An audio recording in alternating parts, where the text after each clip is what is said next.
A very good evening to all. Hello and welcome.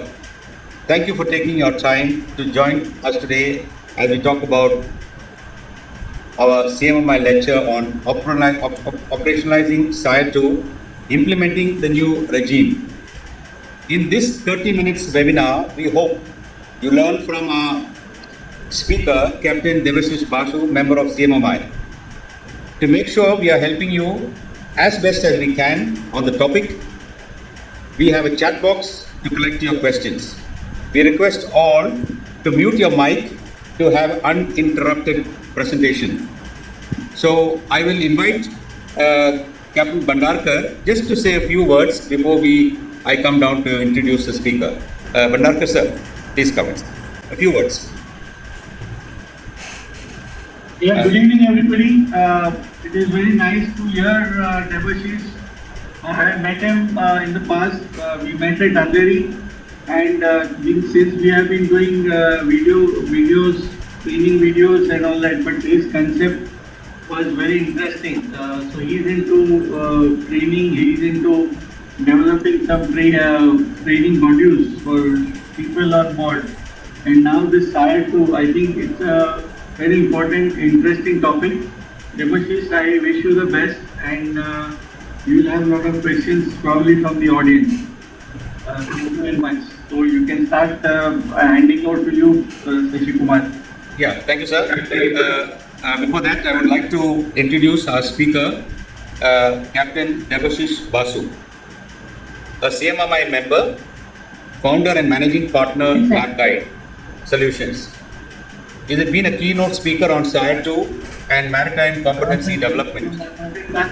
He is an ex-VLCC master, author of the published papers on gamification in maritime training, author of Decoding the Young Millennium Mariner, trainer for wetting SIRE, port state control, instructional design expert, member of the Nautical Institute and Association of Master Mariners and Company of Master Mariners.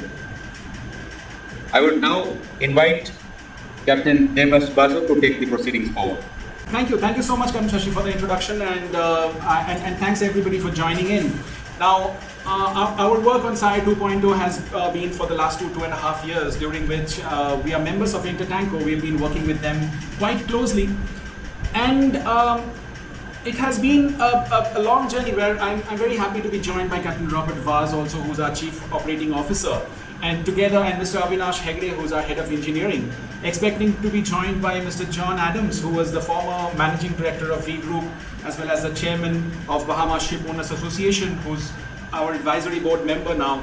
Now, together we have worked on very deeper levels of SIRE 2.0. So, what I'm trying to say is that this is sort of our turf, but I mean, of course, in this short presentation time that I have, I will try to do my best on taking the approach of not just saying what is there already available in the public domain, but also going beyond that to understand how operators and ship owners could phase in to this new regime.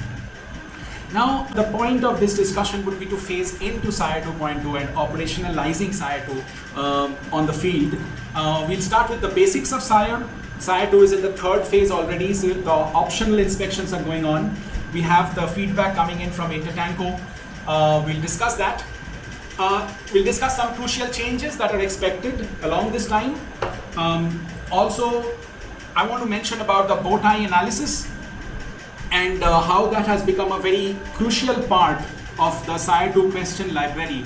I'm assuming that everybody here is from a tanker background, and the VIQ 7 was a very different one. So the bow tie analysis becomes a very crucial part to explain over here, and actionable strategies, actionable frontline tested solutions that could benefit the industry. Now, the last part of the presentation, where we will talk about the actionable strategies, is not just restricted to SIRE.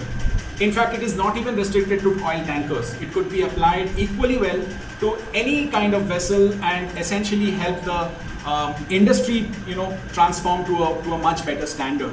So that's the thing. Now, starting with the basics of the new regime and how it is a game changer. To start with, I must say that a lot of the information that I'm going to talk about today is already available in the OCIMP website. The link is given here, and I will be sharing the presentation through Captain Shashi later on. So you could take the link, you could go there, and you could just Google SIRE 2.0, and a lot of the information is there on the OCIMP website. Now, if you think of why we needed SIRE 2, I mean, what was wrong with VIQ? Why couldn't we just say VIQ 8? Because the last version of VIQ was 7, so we could have just said VIQ 8 and introduced a new set of questions. What was the reason for a new regime and why this was needed? So if you think of the global accident statistics, this is just from this month alone. 14 June, a dredger collided with tanker in Pasir Panjang. 12th June, Taiwanese Coast Guard rescued 12 crew members from a burning ship. 10th June, YAF Horizon had an engine room fire. 8th June, tanker collided with an offshore embankment. 2nd June, containers fell overboard. So, and these are some of the accident statistics from the European Maritime Safety Study. So the point is, accidents are still happening. They are happening on a regular basis, and we all know about the Dali and the other incidents that happened recently. So the question that came into mind, essentially, that OCIMP started exploring this question, that is VIQ, the system, even effective? Because if you think about it, every company sort of gets within a 2 to 4 observation, and the global KPI of observation is about 3 observations per inspection. But still accidents happen, and 80.7% of the accidents are attributed to human error, human element. So the human element part is interesting because VIQ in its earlier form did not really focus on the human element as much as it is doing now. So the focus was more on the hardware as well as the management systems. But that is where the exploration started, that what can we do to essentially improve the tanker industry to a higher standard so that these accidents stop happening, and at least we get a realistic idea of what the status is through the observations that come up. So talking about the differences between VIQ 7 and SIRE 2.0. On the left side, you see this PDF that was available until the last publication of this was 9 February 2019, which is the VIQ 7. And OCIMP published SIRE 2 question library in January 22. Major differences between these two. The VIQ 7 had 372 questions, and the inspectors had to check all the questions during every inspection. SIRE 2 actually has roughly the same number of questions, but the inspectors are expected to check a much shorter list of about 100 questions for every inspection. So that means all 370 questions are not going to come for every inspection, and we'll discuss this a little later in detail. Then the focus of the VIQ 7 was primarily on the management systems and hardware, whereas right now the focus is primarily, and a lot has gone into the focus of human element. The essential focus has changed quite a bit. Although the hardware and the management system still will remain under focus, but that is a big difference. Okay, here's the most interesting part. VIQ 7 was a 179-page booklet which the vessel had to prepare for. Now SIRE 2 is a 1,294 pages, 1,300 pages. Now, as you would imagine, the number of questions are the same, but the pages have increased. So basically, each question is now explained in much more detail, in a much thorough manner. And that is a big difference. VIQ 7 was more like an open book test. If you're sailing on a tanker, if you're a master of a tanker or a chief engineer, you know what is going to come. A SIRE inspector is coming, you know exactly what questions they will ask. It's an open book, you have to prepare for them. Right now, it's more like a surprise test, meaning you still have to prepare for everything, and you have to prepare for it in more details, but you don't really know which questions will be asked. And not all questions will be asked at every inspection. Observations under VIQ 7 was only negative. Now observations could be positive, neutral, or negative. Inspectors did not have access to past observations. Now they do have access to past observations of that ship. So they could refer to the past observation of that ship. These are some of the, now I'm going very quickly on these topics. I mean, there's literally a lot of other things that we can discuss about, but I'm going to skip over some of the slides. Just to let you know, these slides will all be shared through Captain Shashi and be discussed. and you could always study them later on and come back to me if you have any questions. Now, explaining the human factor part is very essential, and understanding the human factor is very important, and also introducing a new term called performance influencing factor. Now, let us understand this at a very basic stage. Why the stress on human factor was important? Well, we identified that people are the most vital component, and they may make mistakes. People in any system are the most vital ingredient, and they get bored, they get challenged, they get stressed out. There could be so many different factors due to which they might make mistakes. Now, mistakes are usually not intentional.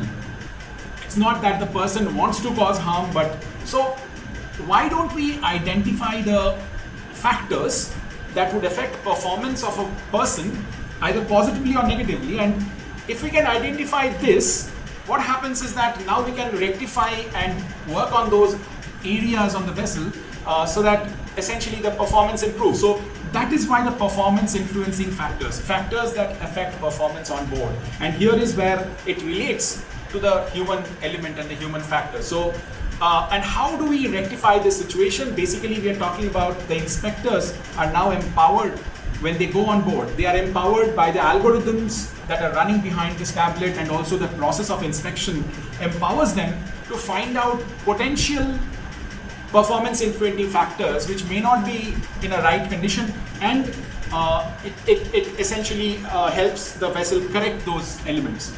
Some examples of the performance influencing factors may be the human nature. By the way, some people are introverts, some people do not want to ask too many questions and might make mistakes from there. There could be lack of procedures, lack of communication between the senior, junior, or even between colleagues, unsafe working conditions, stress, lack of motivation, fatigue. So on the right side of the screen, you will see this is a snapshot taken from, these are the performance influencing factors that OCHEM identified that could be the cause of errors on board. And this is actually a drop-down list that the inspector would get when they're carrying out an actual inspection, and they have to select which of the factors are applicable. Again, another thing that I was discussing this with Mr. Simon Robinson, who was the OCHEM human factor advisor, and a very interesting thing came up that the OCHEM identifies the difference between work as imagined and work as done. So we write checklists and procedures with our experience, and we expect that the work will be done in a certain manner, and that actually is different from how it is practically done on board. So if you see the graph on the right side, the black line in the middle signifies the work that we imagine, and the blue line, which is more haphazard, is how it was actually done. Because of time constraints, there may be cultural differences, resource problems, changing conditions, and many other factors. So now the entire essence of SIRE 2 is to reduce the gap between work as imagined and work as done. And essentially we are trying to bring this blue line as close as possible to the black line practically, so that so that is a core difference, that is a core essence of what SIRE 2 wants to achieve. Coming to the bow tie analysis, this is a risk analysis model that was used to formulate the questions. So the questions that you see today, the 1,294 pages of SIRE 2, were not randomly designed. They were very structured on why should we have these checks, and why should we, so this model is very different from the earlier model of Swiss cheese model, which many of us are familiar with. So how does the bow tie model work? We talk about a risk event in the center, a hazard in the center of the bow tie. On the left side of that event are the preventative barriers and the causes which actually cause the event. On the right side are the consequences of that event if it does occur. Let me break it down, and there's very little time, but I'll try to do my best over here. So let us take a hazard. A hazard may look like very simple hazard, like a volatile hydrocarbon liquid passing under pressure in a pipe. And what is the risk from this hazard? There could be a loss of containment. So we will call this loss of containment as a top level event.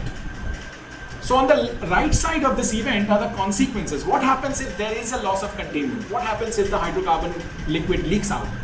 There could be fire, there could be injury, there could be oil spill. And on the left side there are the threats, meaning what could cause the loss of containment, what could be the reasons for that. It could be corroded pipelines or overpressurization and so on and so forth. So it's pretty simple to understand now that on the left side, if we put preventative barriers, we will stop the event from occurring. On the right side, we need to put mitigating barriers that even if it does occur, it does not cause as much damage. So the questions that you see in SIRE 2.0 are essentially have come out from this kind of an analysis that OCIMF has done for years with the team. And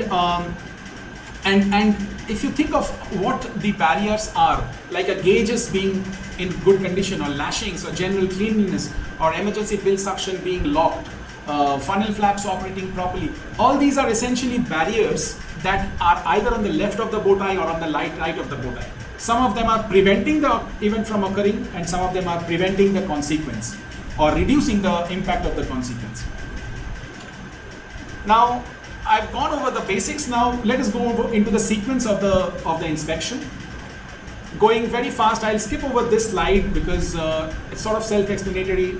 Operators have to maintain a certain number of repositories, certificate and photo repository, meaning they have to upload a set of pictures. Whether there's an inspection or not, those pictures need to be updated. They should be available on the OCIMF website at all times. When the operator inspects, requests for an inspection, they have to fill up something called a pre-inspection questionnaire. I want to stress on this. Wrong filling up of the pre-inspection questionnaire has led to many observations already under the phase 3 inspection regime. Then the inspection compiler will compile the data, put a certain set of checks or checklist on the inspector's tablet, and that's what we call the compile VIQ. These are the living repositories that need to be maintained. Why we call them living repositories is because they are always updated. They should be always updated at regular intervals. I'm skipping over the video over there. I'll share the video with you. Some quick tips. OCIMF expects that every inspector would answer every question that is there in the CVIQ. So this is not an optional thing. And even if a question is not answered, it should come with an explanation. Terminating inspections are possible. Operators may terminate inspections midway, even after it has started, because it is not going well. But this will reflect in the system. They can also cancel the inspections, but if an operator cancels it too many times, it would be again showing up as in the inspection, in the system.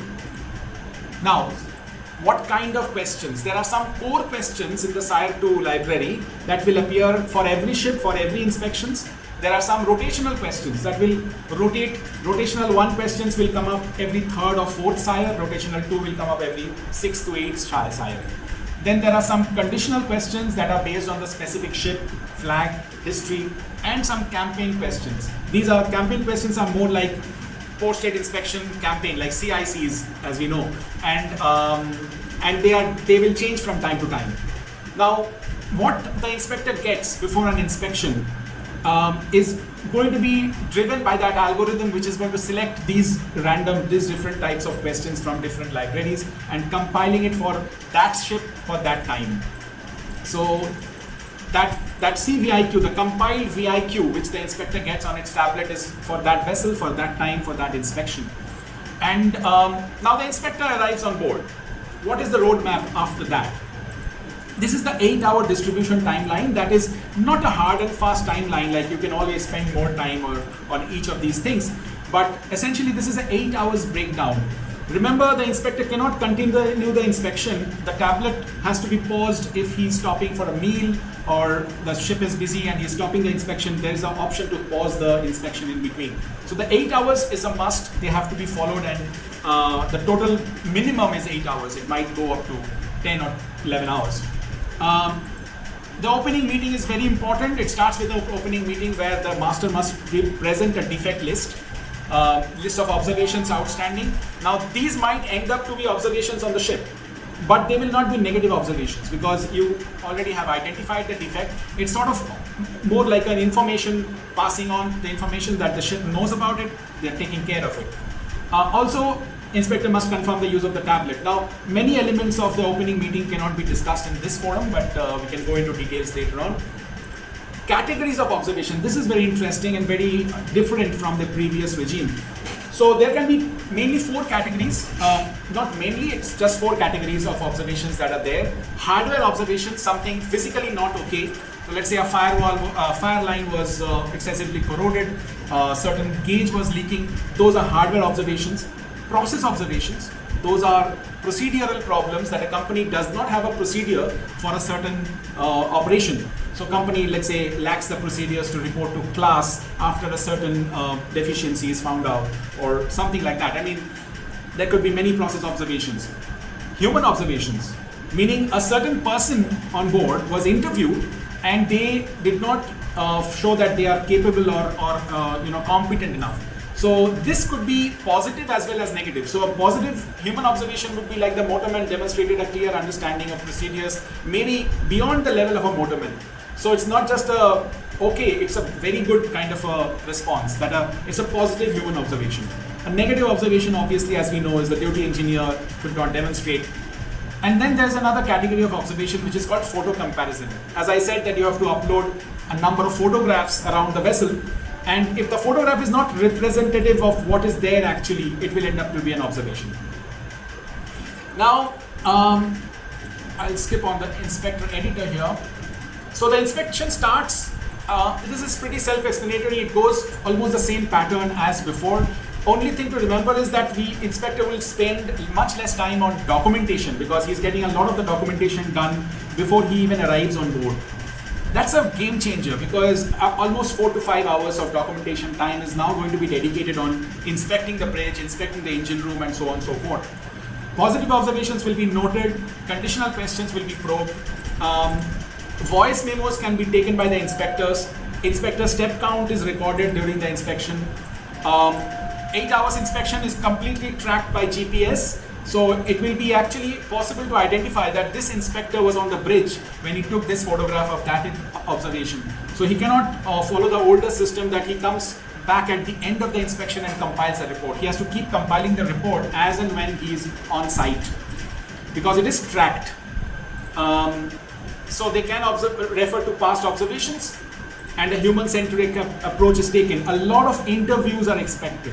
We expect a lot of interviews to happen because interviews are the only way to find out if the human element or the human factor is implemented on board. Right. Another interesting thing, earlier one defect on the ship used to be one observation. Right now, there can be multiple negative observations coming out of just one defect. So let's say a top level question saying that the oily water separator has been out of service for some time. Multiple observations. If there is no entry in the oil record book, that's an observation. No record of an open defect report. There's no procedure to report the defect. That means this is a process observation. Accompanying officer was not familiar. This is a human observation. There was no procedure to report this to the classification society. Again, process observation. So one particular top level question allows for one hardware and one process, but multiple human observations. So essentially, this is a very, very different system we're talking about. Interestingly, catch-all questions. This is a very interesting thing that we know that the inspector is not instructed to inspect everything. He's only getting a list of hand-picked questions during the inspection. So what does he do if he observes a defect which is not covered by one of the CVIQ questions? The CVIQ is the list of questions that he is expected to check. If there is a defect, if he finds a leaking gauge, for example, or a leaking fire line expansion joint, which is not, of course, those elements will be covered, expansion joint will be covered in the core questions, but what I'm trying to say is if the question is not covering it, the vessel is not going to escape that. There are some questions given under which you can cover many such observations like a blanket. For example, there's a question called, is the safety round being taken? And that covers a lot of things. I mean, if there's a certain element not in proper shape, we could attribute it to that question, that saying that the safety round was not taken properly, and that is how, I mean, if it was taken, then it would have been found, or many other catch-all questions are there. Again, I'm truncating it and keeping it short. The closing meeting, master's comments are considered during the closing meeting. Observations can be deleted, corrected, and updated. Now, deletion of observation is not as simple as striking out something from a notebook like the previous VIQ. Deleting an observation will have to come with a reason, and it will be still there in the system. Only thing, it will show that this observation was deleted at a later time. Now, inspectors can also, can always delete an observation. Let's say the inspector was taking a round with the third officer and he observed something which later on the master clarified was not true. That was a misinterpretation. During the closing meeting, it was clarified, and that is a valid ground for deleting an observation, or things like that. There should be a Bluetooth printer to print out the report. Now, if the ship does not have a Bluetooth printer, the reports will not be printed out. It is not possible for him to take a screenshot or anything else. So it has to have a Bluetooth printer. So after the inspection, what happens after the inspection? Within 72 hours, the inspector uploads the report. The operator must respond within 14 working days. The operator response is also changing a lot. It is not just a one box with what you have done kind of an approach. It has to be segmented. It is graduated in different columns, and here's where the data mining comes in. OCHEM wants to identify in a lot of this huge amount of data that will be collected through these inspections. The idea will be to identify the corrective actions as well as the source of the observation. So basically, the operator response should go up within 14 days. Comments will form, as I mentioned, will form a formula approach, and APIs can be offered to member companies to receive the observations within company softwares. Again, certain quick tips, quick bits. The ROVIC, I'm sure many of us know this, the reorganized vessel inspection question. It's simply a way to reorganize the entire inspection regime to match the movement of the inspectors.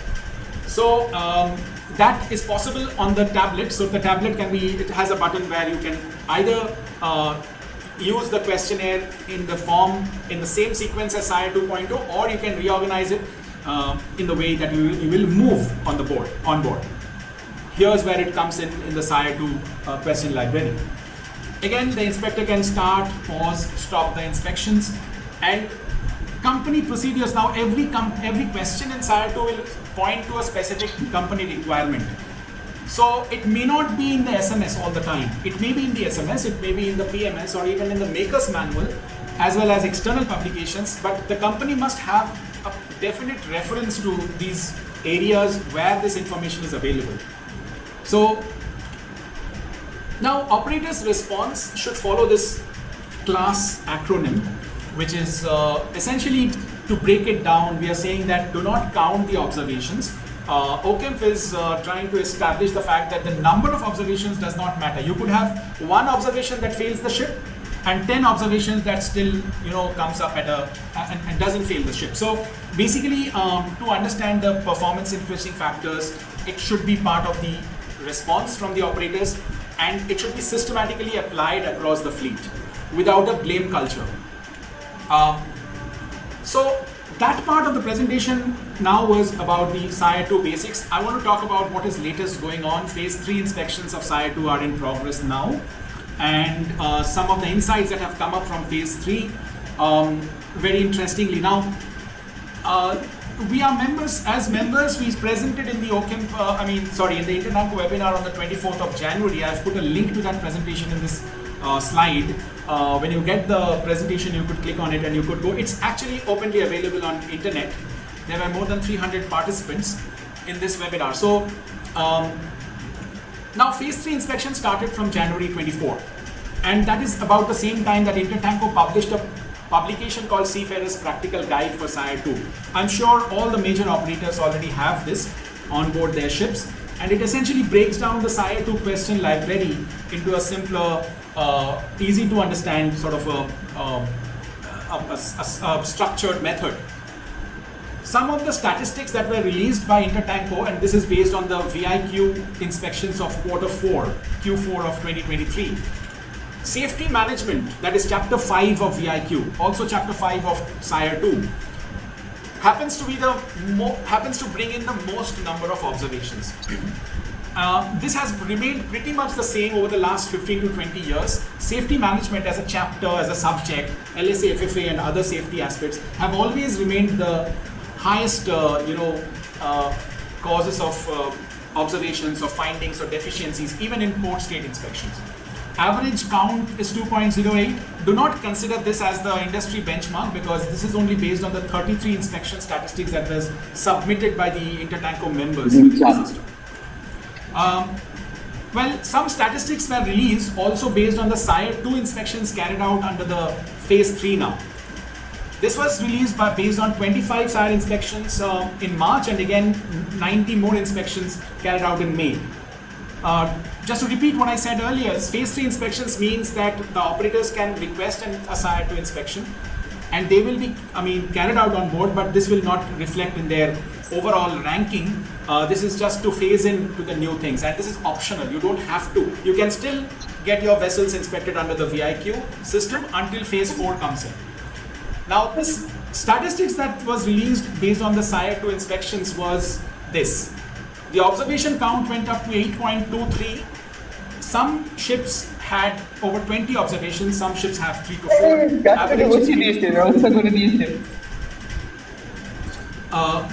And this is there were also positive observations. Positive observations came out from Captain Partho, if you can mute your mic, please.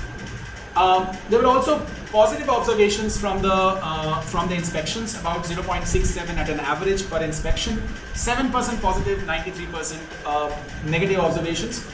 And this is the distribution between the process, hardware, human, and photo observations. Now, as you see, the process observations still remain a big chunk because companies are still phasing into how to upgrade their SMS to SIRE 2 standards. And we have done a lot of those upgradations for various companies, and I can tell you from experience that there's a lot of changes that are needed. It's not going to be enough to go to SIRE 2 with the same SMS that you had in the VIQ. So a lot of things have to be defined.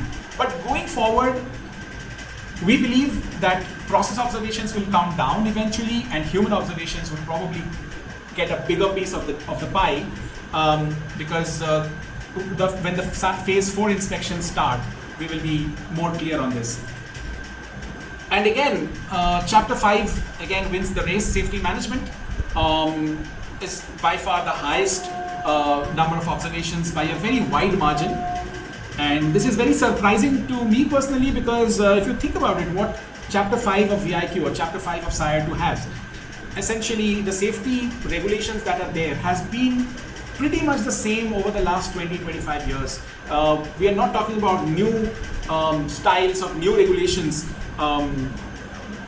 It turns out that we are still making mistakes on those things that have been in use for more than 20 years. So this is a little surprising, but we are trying to work with certain concepts that I will. Now, how do we prepare for SIRE 2? So preparation, how can we make it a smarter preparation? OCIM recommends that key office staff and senior officers must be familiar with the TMSA. They should be introduced to SIRE 2 through workshops, seminars, trainings, trainings like this that CMMI is conducting or several other training workshops. We have conducted workshops for several companies. Familiarizing the office staff vessels with essentially uploading the data. The PIQ, as I mentioned, was a major reason. Wrong information fed in the pre-inspection questionnaire was a major reason for process observations by far in the phase 3. So that is a soft issue, and also to provide vessels with intrinsically safe cameras and phones and Bluetooth printer. And next comes the recommendations of preparing the vessels actually, and here is where I want to stress on the fact that you cannot really prepare for a SIRE 2 inspection. What I mean by the statement is, you cannot do a 10-day preparation and get away with a SIRE 2 inspection if the vessel was not already maintaining a safe culture. And this, by and large, has been, we always heard the phrase that you have to be always ready, always charter ready, but fact of the matter is, before inspection, there's a lot of things that go on. Essentially, what OCIM is saying that you have to have a charter-ready vessel at all times, whether there's an inspection or not. And if you don't have that, the algorithms and the structure of SIRE 2 is designed to find it out, is designed to find out the flaws. So we need smarter procedures without increasing the burden on the master. Essentially, we need to empower our juniors. We cannot depend only on the master and the chief engineer. to prepare the vessels. We have to have systems that are empowering the juniors and keep the vessels charter ready. I'm going to elaborate on 5 strategies, 5 action items that we have been working on, and obviously you don't need us for this. You can implement a lot of these strategies on your own. These are to share the information and the experience that we have from whatever we have done over the last 4 years. So I want to start by talking about optimizing checklists. Checklists still are going to be a big part of how vessels are preparing for SIRE 2, right? Now, how the checklists are designed, there is a lot of possibilities that we can optimize it, and we can make it more empathetic to how the seafarers actually work on board. Most checklists, by the way, first of all, are divided by topics based on the same sequence that the VIQ follows. That okay, in close space entry you have a certain number of checks, and pump room entry, so on and so forth. So the first strategy I want to say is the zone-wise division of checklists. Why don't we divide the vessels into sections, physical areas, and we identify what are the things to be checked for each and every area, and if we do that, what that essentially means is, let's say a person goes in the forecastle. He is going to check everything in the forecastle related to mooring, related to safety management, and everything else all over, except that he's not going to check the documentation of the forecastle in the forecastle. Now, documentation is going to check something somewhere else that comes together with the deck documentation or the master's documentation. Similarly, if you go in the aft deck area, you're going to check everything else. So this zone-wise division of checklists and procedures is essential because this is very empathetic to how the vessel moves. It reduces the time of preparation without compromising on the details. You're checking everything, but you're essentially going in one place and identifying every doubt. A research of 2.5 years that we have done with senior subject matter experts, where we have studied SIRE against over 100,000 observations and divided them essentially into these sections and zones. This is one of the major things we did. So this is the first suggestion. The second suggestion is a time-wise division. Now this is very intuitive. When I say it, it will make sense. That let's say you need to check a lot of things on the ship, but do you need to check everything every time is the question. Why don't we divide the checks that we need to do on a vessel by the time relevance of that check? What I mean is, there are certain checks on every vessel that need to be just done once and for all. Meaning, let's say if you're having a lifeboat that has seat belts in contrasting colors, or mooring bits are welded, bead welded, this is not suddenly going to change. You don't need to check this before every inspection. So it should somehow we have to identify these checks and get them out once and for all. And if there is any defect, we should try rectifying those things. Then the second category of checks are checks that you need to do regularly, checks that you need to do before arrival. Let's say the extinguisher should be signed or the bottle pressures should be maintained. This is not a one-time check. This has to be done regularly, and it is very often done as part of a Saturday routine or a weekly routine of the vessel. The third category is a check that you need to do on arrival. These checks cannot be done even 1 hour before the vessel arrives in port. Some of them need to be done only after cargo operation starts. So let's say the lifebuoy being next to gangway. You have a shore gangway that came up in a certain part of the deck. You could not have imagined that was the exact place where it will come down. So you have to place a lifebuoy over there. This is not something you could have done 1 day before. Garbage station clean. You have cleaned it 5 days back, but is it clean now is the question. So these are the checks, some of the checks that I'm just mentioning a few of them. There are many such checks. So the idea of preparing a vessel, and this is where we are talking about the principle of reducing workload. We are talking about a set of checks that are done once and for all during a long voyage. We identify the defects, we set them aside, we rectify the defects, and they don't appear in our checklists anymore. What appears before arrival is a set of 25% of the checks, which are regular checks which need to be done, and on arrival a small 5%. So essentially the vessel is ready at all times. Only thing, few things have to be done before arrival. So it's a continuous process. Doesn't mean that you prepare vessel once and it's always ready, but we are reducing the workload on the seafarers without compromising on the efficiency of the checks, and essentially presenting the vessel in a charter ready condition. Now, the third thing I want to do is to mention that we must visualize operations for the ship staff without, going beyond checklists. And this is something that has acted very effectively for us. I'm going to run a small clip here, which is going to show you what I mean.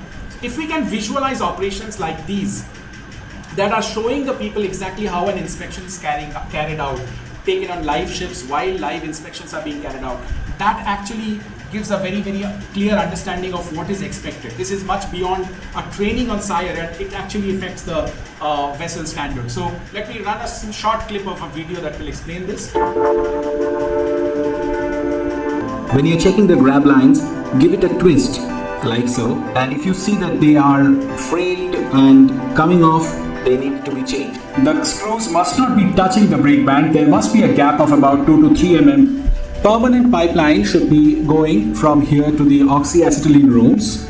There should not be any rubber or temporary pipelines. Check the condition of the rubber steps, that they are not cracked. Once again, they should be clean, firmly fixed. Spacing should be even. The oily water separator 3-way valve. Now this is one of the most common things to be checked. And as you can see, the 3-way valve got activated. And then again, we can use scenario-based role-play scenarios to prepare the vessel staff for interview scenarios. These are self-paced guides, interactive guides that we can use, essentially visualizing, gamifying the operations. Now, also the use of smart technology. This is very underrated in today's in our industry. It's not just technology everywhere. It's the use of how we use that technology. So there are smart apps that can be used for preparing the vessels. One of the apps that we introduced last year, and today we have it on Android as well as iOS, is Guide to Inspections. You can search for it. Simple to use inspection app that comes with a visual guide for every check, and it could be actually used for carrying out an inspection on board, sending the reports. Also role play scenarios that I mentioned before. And the fifth suggestion, this is not a question that I have an answer to, but this is something that is very, very essential for us to understand. So if we have to prepare for SIRE 2, there has to be a process where we go very deep into the vessel operations. Okay?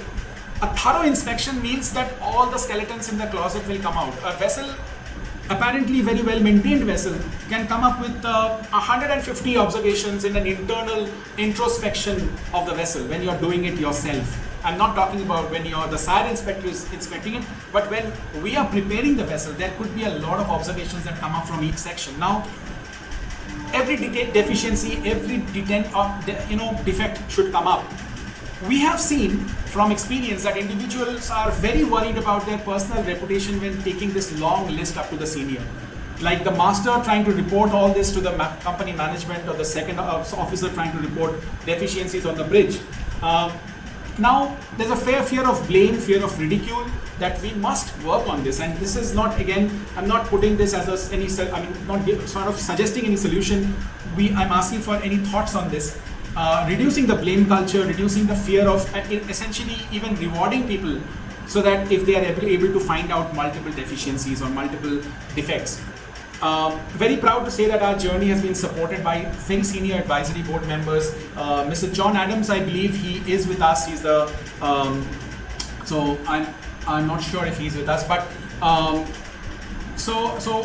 and essentially what we are talking about is a mentorship on the front line, and to bring the seafarers, essentially our juniors, into the mindset of an inspector. Unless we find a way to empower our juniors, essentially even the bosun and the fitters and the second officers and the third officers, unless we find a way to empower them, SIRE 2 is not going to work if only the senior officers are, because it is very detailed, we have to go for this.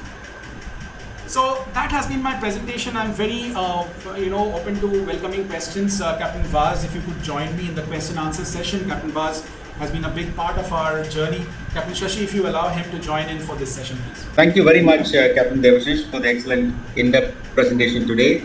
I also welcome your team and invite Captain Bandarkar to take up the questions in the given time. Sir. Okay, we have got some questions. Captain Subedar wants to know if you are the SIRE inspector yourself, Captain Basu. No, I am not. But I'm fortunate enough to work with, right now we are working with a team of consultants, many of whom are SIRE right ship inspectors, but I am not, no. Okay. There were quite a few people who have appreciated your presentation. That is at the beginning. I'm seeing all of them. I'm reading out further. There's a one. I think this is. I can't read the name. It's saying iPhone 45. I think that must be Captain Sagi.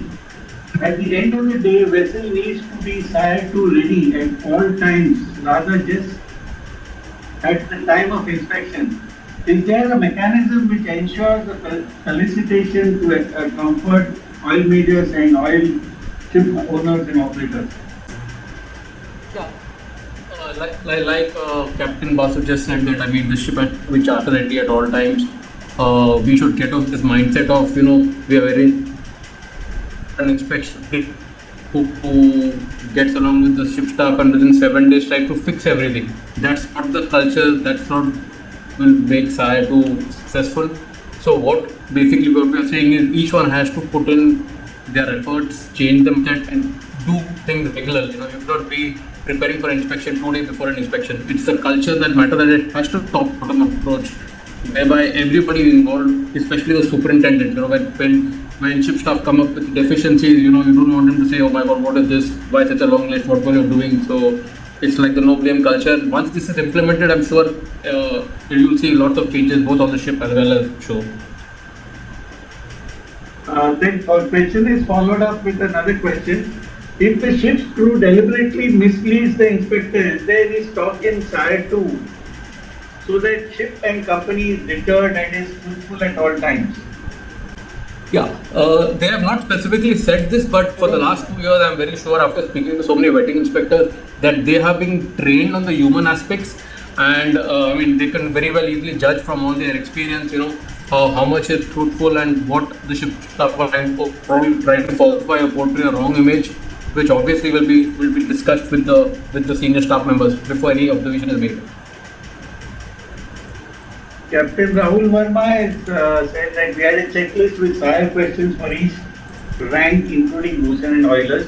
It's not a question, it's more like a statement. Right. Arun Gulati, who is the chief engineer, mentions very well explained Captain Debashis Basu. Gopidas writes, Captain Debashis Basu very well explained the difference from BIQ 7 and SIRE 2. Thank you. Captain Vivek, if I may just add, Captain Vivek, I think Captain Rahul's comment, we have checklists for each rank, including bosun and oilers. I mean, checklist is not new to the industry. We always had checklists. The problem is how effective are those checklists? Are the senior officers or junior officers or even rating actually using those checklists? Because when you have an inspector, vetting inspector coming on board, he starts with the checklist and finally does everything through his memory. So I think checklists are fantastic as long as they are used sincerely and done properly. So most of the time people ignore checklists, and that is where lots of things fall apart. Also, to add to what Captain Vaz just said, to Captain Rahul's point, that a rank-based checklist is much more effective. What they were already following, it is very much forward-thinking. A rank-based checklist is more effective than a topic-based checklist, because a topic-based checklist does not consider how the vessel staff actually would operate or move. But I want to say that even in a rank-based checklist, we could even improve on that by making it further divisions of areas or divisions of zones, and that will improve to a large extent. Yeah, just since we have a little bit of time to add certain things, I feel that if we can reduce the essentially encourage the seafarers to come up with more and more identified observations, and somehow we could reduce because this is one very big resistance that we right now the systems that we are using are being followed by certain companies, and the challenge is not that we are implementing different systems to find out the observations and find out the deficiencies before any third party, a SIRE inspector or anybody could identify it. But that resistance of blame culture is very much, of course, the companies very often do not acknowledge that it is there. But internally, maybe it's a personal thing for certain people not being able to come up or declare that a master declaring that I have been on this ship for 5 months and now this is the report of the ship I still have 150 deficiencies on the ship. That is sort of a, there's a big resistance, and this resistance is not just because the master is not willing to, because it goes all the way to the organization and various other levels. We have to absolutely find a solution to that if we have to phase into this new regime.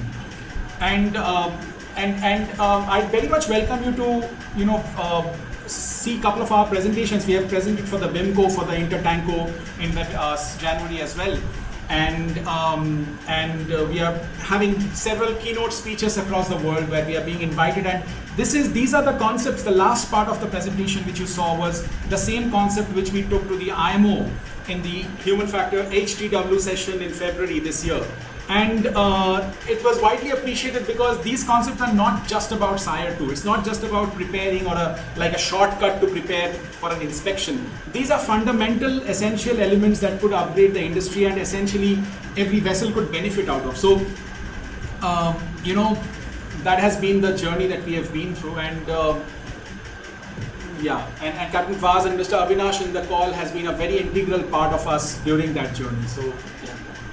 Mr. Vinod Kumar Gupta has asked, STCW has made 3 categories: management level, operational level, support level. Will the inspector keep this in mind while asking questions? Captain Basu, please yes, answer short, because there are some others, we can take more questions. Yeah, absolutely. Yes. So, yes, Captain Basu, go ahead. Yeah, absolutely. Like we mentioned, all these vetting inspectors are professional and very experienced seafarers. They have been trained for a couple of years now, and yes, they will ask questions based on the ranks, based on whether the management or operational support level. So they will definitely keep that in mind when asking questions. Irrespective of what people are saying, they ask such tough questions. They will not. They will ask you basic questions. What entails your work, your daily work. Okay, thank you very much.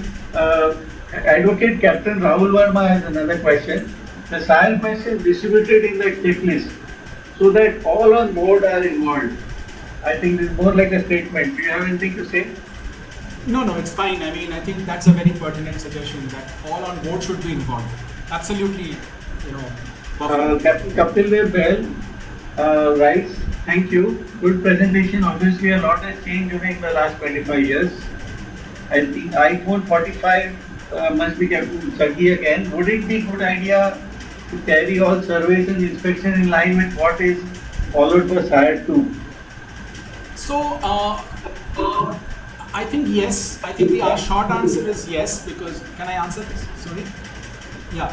So, the short answer is definitely SIRE 2 has sort of upgraded the standards, not only on tankers, but also shown a clear pathway. And very interestingly, when we were working 4.5 years back, there was no discussion of SIRE 2.0. We were essentially working with the HSEQ departments and the vetting departments on how to upgrade the vessels organically to prepare better in port state inspections, right ship inspections for bulk carriers. So essentially different inspections. But I'll say that the techniques that we have identified and sort of they are getting recognized now, but they are applicable not only for SIRE 2, and SIRE 2 has shown that the path that, okay, you cannot just remain, compliance is a minimum standard. You have to be compliant, of course, but you have to go beyond compliance and you have to, so the structure of inspections would probably, other industries, the other vessels will also benefit from this, these techniques, because it's not just about SIRE. I think Captain Sagi, I've answered the question right, because that's what I believe, that we should absolutely follow a system where, see, a lifeboat on a bulk carrier must not be any less maintained than a lifeboat on a tanker, just because tanker has a higher standards like SIRE, or it's not. So why not? So that's just again a thought experiment that we can do. Yeah. Thank you, Debashis. Very well explained. Just to add to Captain Debashis' point, I think OCAMF is also stressing on charterers that all the inspections are equally important. You don't need to only just carry out an inspection at the discharge port, and earlier you had the static inspections or the load port inspections are not valid. That's what OCAMF was saying, that every inspection is valid, and we need to develop this trust within oil majors itself. Just because you had let's say a shell inspection, does not mean a Reliance inspection is much lesser. So that will reduce the burden as well. So I absolutely agree with Captain Sagi that all of us should be on the same level. I mean, especially all charters, surveyors, everyone. The next question is NG. I don't know the full form of NG. Is the inspection timeline / frequency likely to change with SIRE 2? Or will the validity and frequency of this inspection remain the same? Yeah, the inspection validity would still depend on the oil major, but it is likely to reduce because essentially we are going into much in-depth understanding of the vessel's operations. So that was one of the intentions, but it is, correct me if I'm wrong, Captain Baz. Yeah. No, that's right. That's right. Yeah, it will be valid. But from all the webinars we have attended, they said definitely once it's settled down, they are looking at reducing the inspection to once annually. Once annually, yeah. So that is not yet decided, but it is. It's not yet. It's a long way off, but yeah. I have another question from Advocate Captain Rahul Verma. How does the crewing department prepare for SIRE 2? For sending such qualified seafarers for SIRE 2? Oh, that is a very yeah. If I may take this question, Yeah. Absolutely very pertinent question. And all of us keep talking about SIRE 2. They are focusing on the human factors and performance influence factors, and we keep telling our crew, you need to be performing well, do this. But how have we influenced them? How have we trained them? So there are so many different ways to actually train them. You should focus on questions that actually the vetting inspector is asking you. For a very simple question is when he is at the gangway, how he is checking. You can do various ways, very interesting ways. You could have a role play, or you could have a gamified game where he actually has like a pre-inspection on his own. He knows the right answer, he knows the wrong answer, and he's prepared for it before the actual inspection. We have done quite a lot of work in this, and many managers are actually using our tools. Now, to answer Captain Rahul Verma's question. Okay, I can take another 3 more questions if please keep the answers short. Amandeep has written, are inspectors allowed to change negative observations which are issued on site during the round later when closing meeting is done? Yeah, as I mentioned during the presentation, they can change or delete negative observations also, but all those changes will be recorded. So there has to be a valid reason. They will always remain in the system. Only thing, they will not show up in the final report. But why did you delete the observation is a very important question here. And there has to be a right reason for deleting an observation. Do we still have observations categorized as high risk? Do we still have observations categories as high risk? I'm sorry. Let me start from the beginning. Captain Ajay Gangadharan has asked, is ROVIQ available to ship staff to prepare better for the inspection? The second part of the question is, do we still have observations categorized as high risk? Yeah, there is a VIQ reference in the SIRE 2 booklet. Every question has a ROVIQ reference. So that reference can be used, but obviously the tablet which the inspectors are using, that has an algorithm which can suddenly reorganize everything. So that is what we are doing as a company. We have a system where our app does similar kind of operations, but the ship staff only can take the guidance from, unless they're using our systems, the ship staff are right now already having this SIRE 2 booklet, which gives the ROVIQ sequence there. And the high risk part, I'm not sure, Captain Baz, maybe you can come into that. No, they have not categorized anything as high risk in the new SIRE 2.0. That will be left to the submitting companies and OCIMF to make that judgment. But they have not specified anything as high risk. Basically, all the questions were designed using the Bowtie model where high risk questions or high risk issues were involved. So they have not categorized anything as high risk at the moment. I just want to mention one thing, Captain Bhandarkar, if you allow me. So we have Mr. John Adams on call with us. He's a part of our advisory board and acting chairman of the Bahama Ship Owners Association, as well as the former managing director of V Group. He's been throughout the journey, and it's a privilege to say that he's been very, very supportive because he's seen these problems happen on an organizational level in one of the biggest companies in the world. If Captain Shashi, Captain Bhandarkar, if you allow me, I'd like to just bring him in for a minute, if that's all right. Yeah, that is good. Welcome. I can see your name as Johara. I don't know what. Yeah, it's my apologies for that. It's some sort of computer code. I don't quite know why, but firstly, let me say that I'm honoured to be part of this Company of Master Mariners of India event, and thank you for allowing me to speak for a minute or two. I just wanted to say that. What I should say first of all, just to be absolutely clear, is I do not have a commercial role with Navguide Solutions.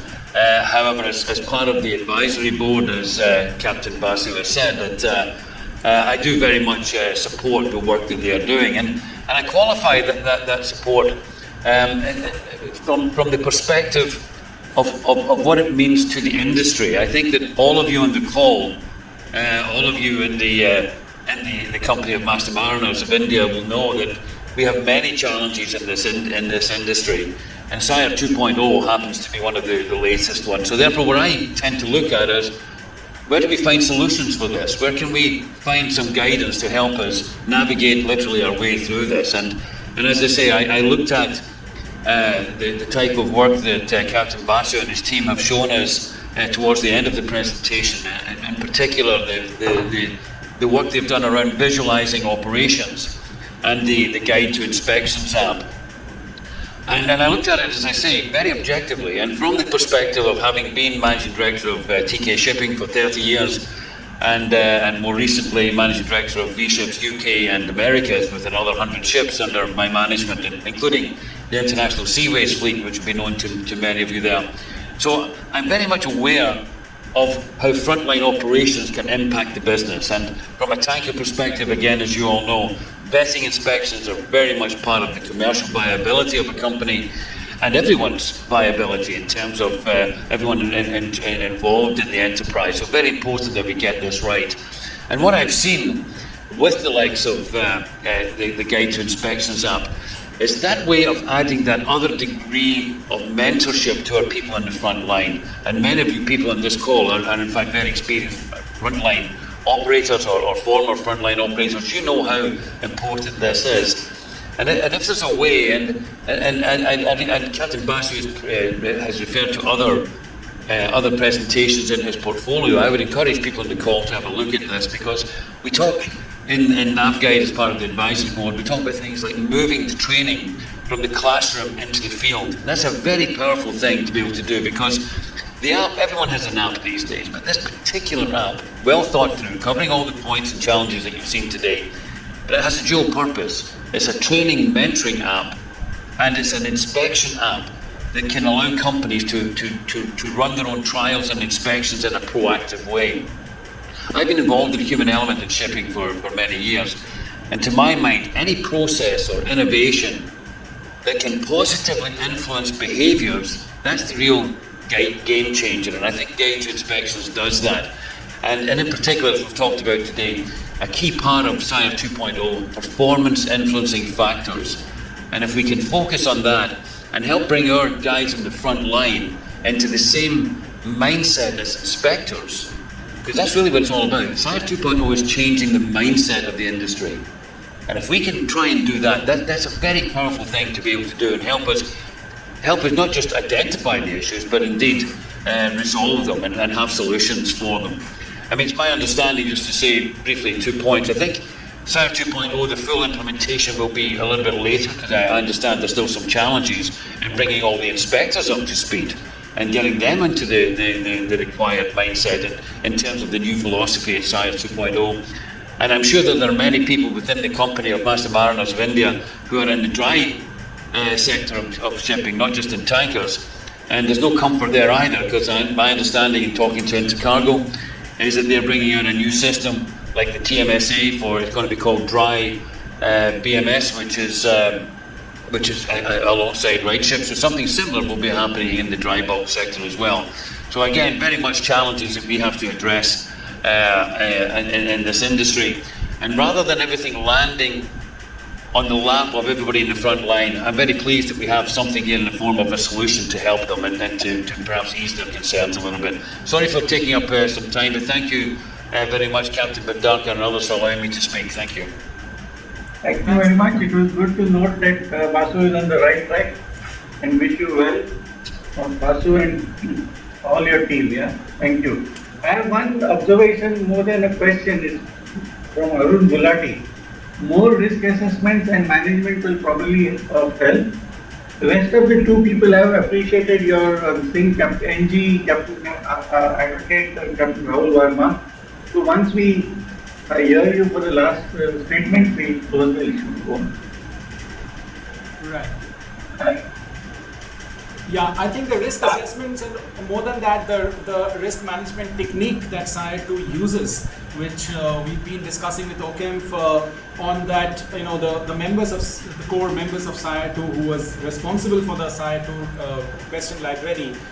The structure, see, a lot of it is misunderstood. I mean, there's a common thing that it's SIRE 2 is just a bigger set of questions, nothing has changed. Yes, the same number of questions, you don't have to change much on the hardware part of it, but a lot has changed in the approach, and I agree with the statement that more risk assessments, management assessments, and also the technique of analyzing how to find out a certain barrier or a certain action that has to be taken on board.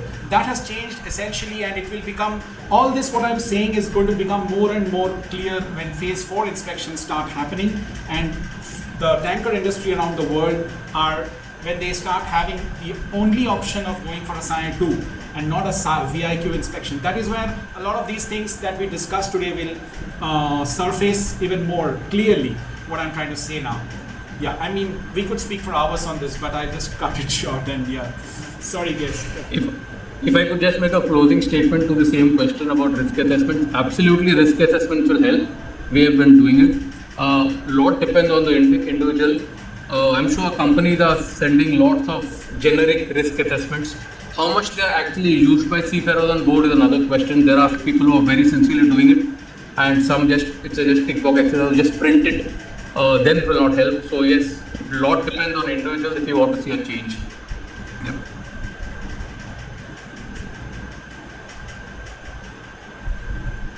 Captain Shashi, over to you.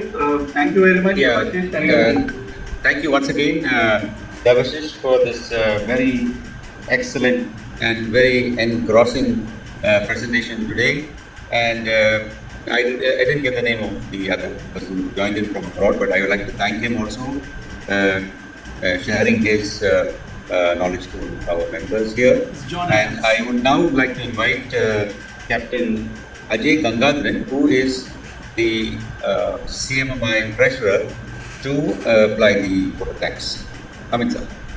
Thank you, Captain Shashi. Thank you very much. I think I have this very lovely job, task of delivering the vote of thanks, and I must admit, I must congratulate Captain Debashis, Basu, Captain Robert Bars, and his team for this absolutely fascinating 1 hour. I think we spent, and one of the hazards of such a presentation is we often overshoot the time. Yeah, so that's how beautiful it was. Thank you so much, and I must say for all tanker hands like us who've actually hung our boots quite some time ago, and for all those seafarers, I'm sure a lot of them have joined us today, and all those people in the shipping companies and operators. I think for all of them, it's a very nice, fascinating session that we had. I also must say that we have had some very interesting concepts or interesting ideas which came up today. I mean, at least for a lot of us it is, in terms of having real-time inspection where you have a GPS. I believe you have this tab with GPS enabled, and even the steps are counted and all that. It's very interesting to note. This also will bring in a lot of challenges in terms of technology, I hope. I think, and it's a phase. You did mention it. We are in phase 3. I think phase 4 we still have some more time before this is implemented. Yes, hardware and software has been improving over the years, and I think a lot of efforts from OCIMF are very powerful in the corridors of IMO, being in a consultative status. But then yes, they have been bringing a lot of changes there. Yes, liveware is the focus, and that's where I think SIRE 2 is moving towards. And, thank you very much for all that information that you shared with us. I'm looking forward to your PPT, and I'm sure a lot of people are also looking forward to that PPT. I think we will probably have spent some more time on it. I think I also thank CMMI's office secretariat for arranging this very engrossing and absorbing session. I also must thank Captain John. I think I got his name right? John Davis. Yes, thanks, John Adams. Thanks. I think he was with Johada. Okay, all right. So thanks very much for all those members who joined us from the CMMI office who are there. I think a big thank you to all of you and all those people who have actually joined us online and for all those questions.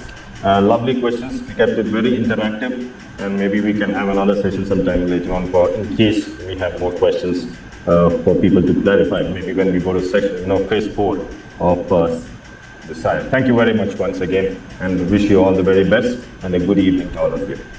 Thank you. Thank you very much. Thank you very much. And we can close the webinar. Thank you and good night.